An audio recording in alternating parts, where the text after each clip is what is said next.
then the tides, oil, and coolers, what will you do to ensure the protection of clean water, clean air, for our children? Our children will That's a good question.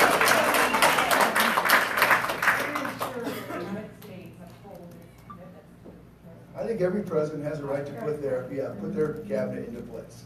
And I support the cabinet put it into place. But that doesn't mean I support all the policies. It doesn't mean I support the policies. I'm going to treat all the policies that come out of the Trump White House the same way that I treated all the policies that came out of the Bush White House and all the policies that came out of the Obama White House. They're not always right, but they're not always wrong. And when the policy itself comes to my desk, I'll take a look at it. If it's right, I'll support it. If it's good for Carson City, I'll support it. Take for example, nobody's done more on my side of the aisle than myself when it comes to solar energy. In fact, single-handedly, about a year and a half ago, I supported and saved the solar industry in this state and across this country by making sure that the investment tax credits stayed in the omnibus bill to make sure that they had the incentives necessary to continue with the solar energy that we have in this country and in this state. And it's huge for Nevada. It is huge for Nevada. In fact, no state has more alternative energy, than the state of Nevada. So I'll continue to support it. Why did you vote for me? I asked him that question specifically. I talked to Pruitt. Pruitt said he's not a climate change denier. That's what he said in my office, and we talked about it. If I don't like his policies, I won't support him. It's simple as that. If I like his policies, I will support him. So we'll keep moving forward on that. You ignored us. You ignored us. Are you tapping me out?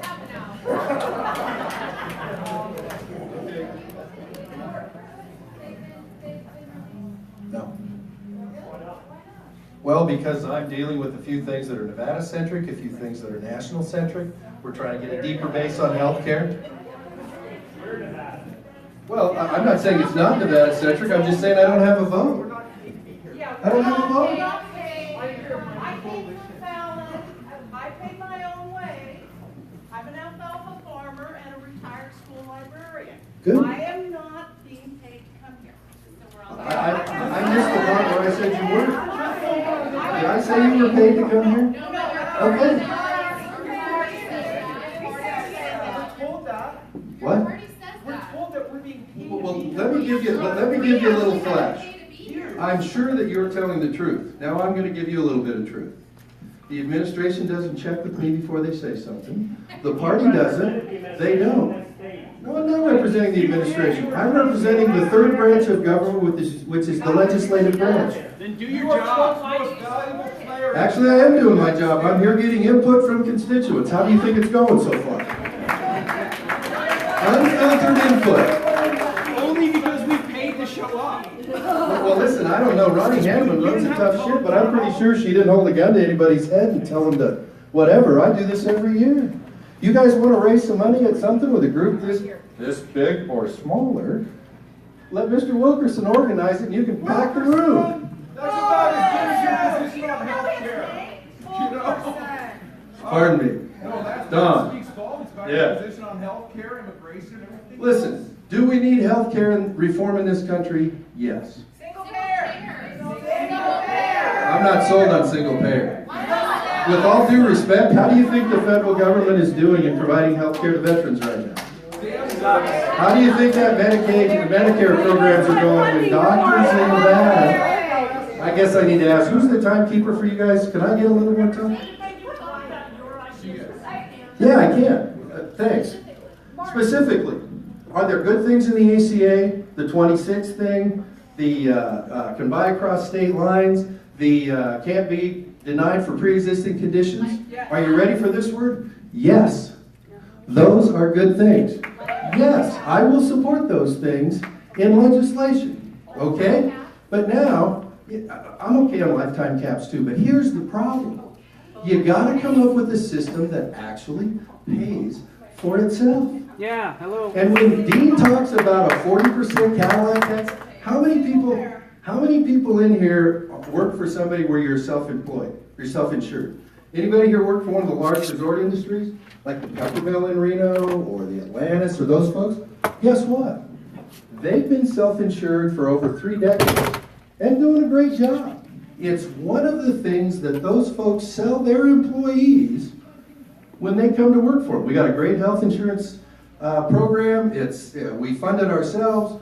We self-insure, blah, blah, blah, come work for us. Guess what? And don't take my word for it. Go ask the Paganettis at the Peppermill or the Farahis go ask any large employer you want. Say, where's that going? And they'll tell you, guess what? We're going to hold out as long as we can. So what about the rest of us? And then it's going to be, that's just an example. The problem is one size doesn't fit all. You're still Paying paying a CEO's salary to What? stay healthy. It's not a business model that. How many people in here were on the Nevada Exchange when it first opened up? Oh, I see I'm in the minority on that. I was in the Nevada Exchange, the silver plan, through St. Mary's. Had to get out. Collapsed. Now that isn't because Republicans are bad or Democrats are good or anything. The concept in our state, in this region, simply didn't work. I'm not blaming anybody. I'm saying you got to come up with a solution that works. That's your Yeah. And you're right. And guess what? what? You're absolutely right. I haven't heard an answer. Well, that's because I would like to hear from everybody before we try to fix it. Then hold a town hall. I'm sorry, is there some sort of filter in this room right now? Do your job. I'll give it my best shot. Thank you very much for the advice. Well, then, you know, you can be one of the 130,000 people that voted against me the last election, which is our process. I accept and embrace. Yes, ma'am. Hi, Mark and Laura. I think the acrimoniousness in this room and all those folks outside kind of displays something, and that's Yeah, bunch of rude assholes.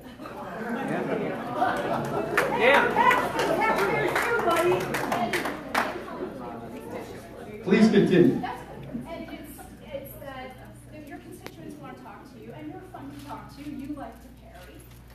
Would you guys commit to having a public town hall rather than, a Chamber of Commerce luncheon?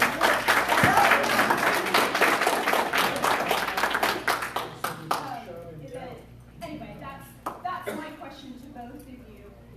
In this recess week or in the next recess week, I think is in April, would you guys commit to having a town hall, since the Chamber of Commerce was very clear that this is not that and they don't facilitate that? I don't know, I think you guys are doing a pretty good job of that. But anyhow, But that's just so I think. yeah, I will. I'll have one. I'll have one.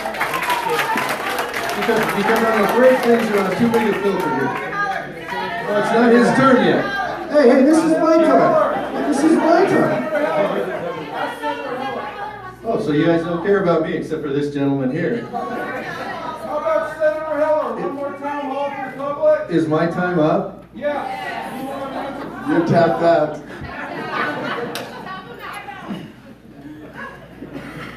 All right.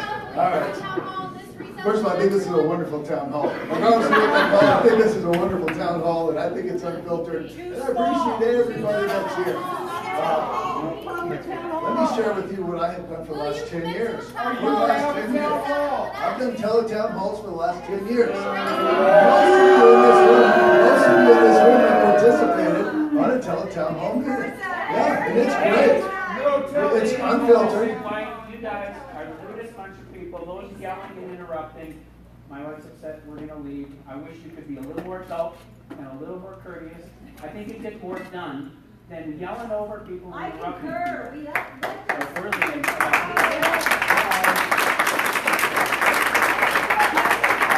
Well, I'll tell you what, I'll do a town hall meeting if you promise one thing, is that you won't applaud. No applauding, all right? And I'll tell you what, no booing either. Just no applauding, no booing, and we will have a one-on-one dialogue. Is that fair? No applauding, no booing, just like they do in the Chamber of the United States Senate. If you applaud or you can't applaud, you can't boo, just have a one-on-one conversation. I'd be more than happy to do it for an hour. In fact, I'll do it with you, Mark. You and I will do a town hall meeting, and we will have a one-on-one with everybody. But this is the reason I do the town hall meetings. I can get 5,000 people on the phone at one time. 5,000. I don't care if you're, listen. I don't care if you're Republican, Democrat, Independent, it doesn't matter, 5,000 people. I don't filter the questions. I don't filter the questions. So I don't know who's on the phone, I don't care, and it doesn't matter what question you ask.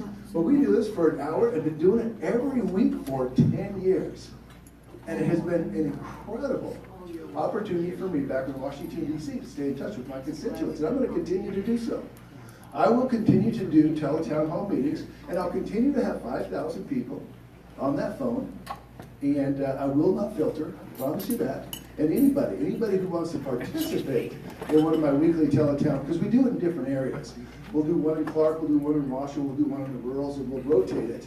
We can't get all of Clark in one phone call, so we'll do 4 or 5 in Clark over a month and a half, but it does take some time. But these, to get that kind of participation on one-on-one conversation that I have with my constituents is second to none. It literally is second to none. So you're committing to an in-person town hall this recess or next? Or the one tonight in Reno from 6 to 8? No, you're right, I didn't even want to. We can just email or have a way to kind of have a list of things that are likely to be brought up in the town hall, so just to become a free-for-all, that we have a constructive discussion on. When I do these teletown hall meetings, I probably get to 20 questions within the hour. 20 questions, and it's the gamut of ideas and concerns. I don't know, anyway. Anybody can push 0 on the keypad. I get 150 people on the line. I only get to 20 questions. They leave a message with their name and telephone number, and myself or my staff will call you back.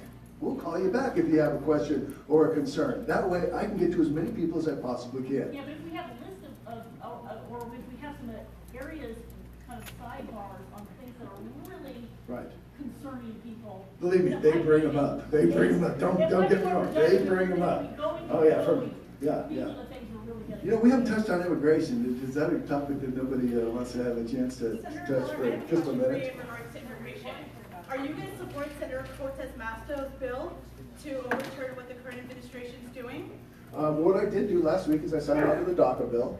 I am one of, I think, 12 or 13 Republicans that supported immigration reform about 3 or 4 years ago, and I still believe that that is the proper way to go forward. I spent the last 2 days, I left Sunday night, and went down to the Texas southern border. In fact, I got back late last night and was in Laredo and McAllen and some of these areas that have some real problems with drug trafficking, human trafficking, individuals that are crossing. Let's put it this way, if you cross the southern border right now, when they have 200 to 400 a day, your chances of getting across the border is 50-50. That's your chances today, 50-50. Now, in the immigration reform bill that I supported, that would have done everything that the White House is talking about today in securing our border. Is there anybody in here that does not favor securing the border? Anybody in here does not support? All right? That's not, we're not talking a wall. We're not talking a wall. Are you interested in securing the border? Sure. That is through the security in my conversations with Border Patrol. And I have these good conversations. They need 3 things. They need personnel, they need technology, and they need infrastructure. I'll leave the decisions to them. They're the ones every day with their boots on the ground, these men and women protecting you and I, and trying to make sure that drugs aren't coming into this country, that human trafficking is not happening in this country, and they do a tremendous job. But the decisions on spending the kind of money that we need to spend should be based on the decisions that they believe that we need. And that's personnel, that's technology, and infrastructure. Where they believe infrastructure is necessary, where they believe personnel is necessary, and technology, and the technology that they need. So I'll continue to support our Border Patrol agencies and continue to support that southern border. But you won't support Captain Cortez Masto's overturning the ban on Muslims. I've already expressed my opinion. I've already expressed my opinion. And I do believe at the end of the day, the answer is immigration reform. The answer is a legislative answer. It's a legislative answer. Support going back to jailing employers who hire illegals. The one that Ronald Reagan overturned. Like Donald Trump And and then Phil that fixes Rockland. the whole problem. Just jail employers, because we know who they are. They advertise in Mexico every day. They bring people up. My turn. Would you support that? Jail employers who break the law. I will continue to play to the issues. So when you say there's a bill that says whatever, give me the bill number. My history in 5 years has been pretty open. I voted against most Republicans when it comes to DACA stuff. Doesn't make the Republicans happy. Don't expect it to make you guys say, hey, this guy's a great guy. So you're okay with that then? All right, thank you. No, I won't put words in your mouth, and I won't let you put them in mine either, ma'am. So thank you very much. Let me give you some thoughts on the town hall. I know that we're anxious to do that, and we should be. But with all due respect, if you want to talk about specificity in legislation on the floor, or specificity regarding health care, or specificity regarding public lands, thank you for bringing that sign. I'll bet you thought it's like, my God. What about federal lands? Great. But I can suggest to you that in April, which is when we will endeavor to schedule the town hall, you will have, oh my God, about 6 more weeks worth to see what really happened and what's actually on the floor in legislation or not. And there was somebody who mentioned, it's like, hey, if you want somebody to say, where are you at on HR, and I'm sorry I used your alias, Mr. Fulkerson, but I'll try not to do that with law enforcement in the room. You know. You could have said a lot worse than they might pull. That's right, that's right. And I haven't. So anyhow, you know, good for you. Yeah. Wait a minute, let me finish the town hall, okay? I mean, if you want somebody who's rapid fire, get a young guy up here, for God's sake. Yeah, I know you will, and listen, I'm looking forward to that too, because that's our system. However, we're going to endeavor to set it up in April. We're going to endeavor to say, not that we're going to limit anything, but it's like, if you got specific legislation on whatever topic, then that's fine. Say, where are you at on? It's like, fine, I'll show up. Will it be in person? Well, I don't think anybody else would want to be me, so yes.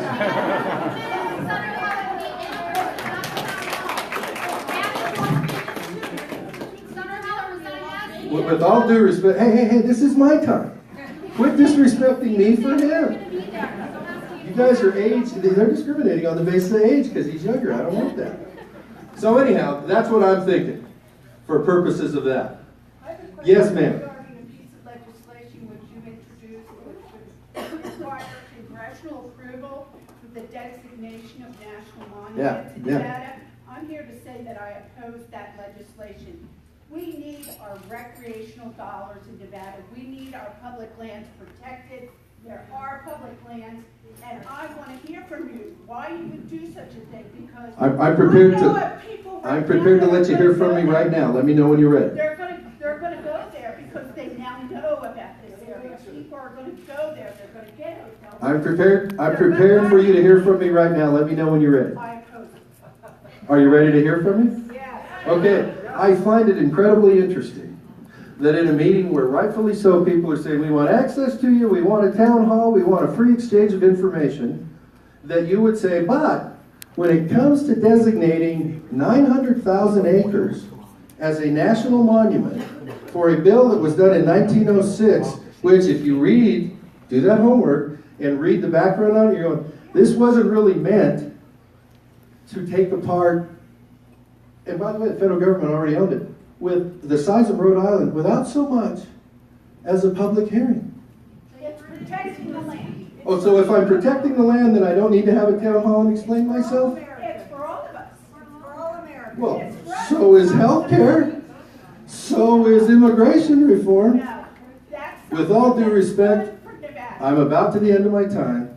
With all due respect, we sincerely disagree on the issue. Yes, we do. But I haven't hidden it from you. I'm not the only one who did that. I know, I understand that.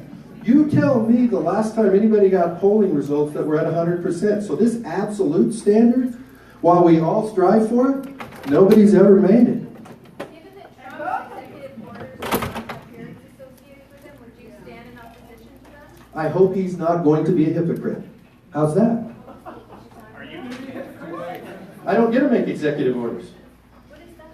I'm the guy who said we need to have hearings. We need to do our job. You want to get angry at somebody? If you're angry at me because I'm part of a Congress that hasn't forwarded any immigration legislation in the 5+ years I've been there, you have a very good reason for getting angry.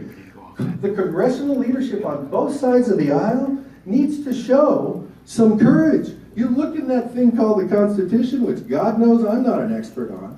It says Congress shall regulate immigration. Congress has abdicated its job, which is part of the reason why Barack Obama filled that void with executive orders and Donald Trump's starting down that road. Shame on you, congressional leadership on both sides, for not doing your job. That's my bottom line on it.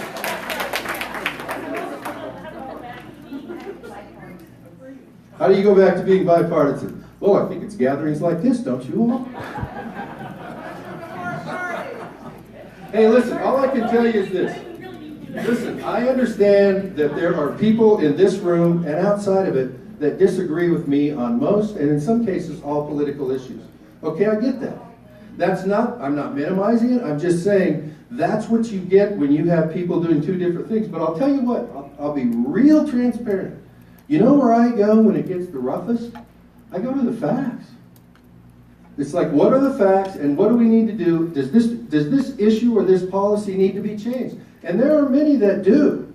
But I will tell you this, I'm also such a fuddy-duddy that it's like, my job is to put together the votes or try to use the influence to get those people on my side of the building to pass that legislation. And then it goes to his side or vice versa, and then you go to whoever's in the, it's like, when all else fails, why don't you try, you, Mark, being the plan? And does part of that plan involve input from everybody in this room and out of it? Yeah. Does it mean we're going to agree on everything? History tells us no. But having the conversation is phenomenally important. I think my time has expired. Senator Heller. Thank you. I want to thank the youth in the Carson City Chamber for hosting us. This has been a wonderful event. I hope we have talked to enough people here from the chamber to get your concerns. I want to go back to what I originally talked about, and that's economic growth. We need economic growth here in this country. We're going to do it through tax reform. We're going to do it through banking reform. We're going to do it through reforming the Affordable Care Act so that we can get our country moving in the right direction, moving down the right road. And if we can get 3%, 5%, 4% growth in this country, we're going to solve a lot of problems. And that's my job, and I know that the congressman feels the same way. So thank you very much for being here, having us here, taking some time. I want to thank the chamber and all of you. I want to thank the staff here at Golden Dust West. You guys did a wonderful job, and we certainly do appreciate everybody's time, efforts, and energies. Thank you very much. Okay. Sharon.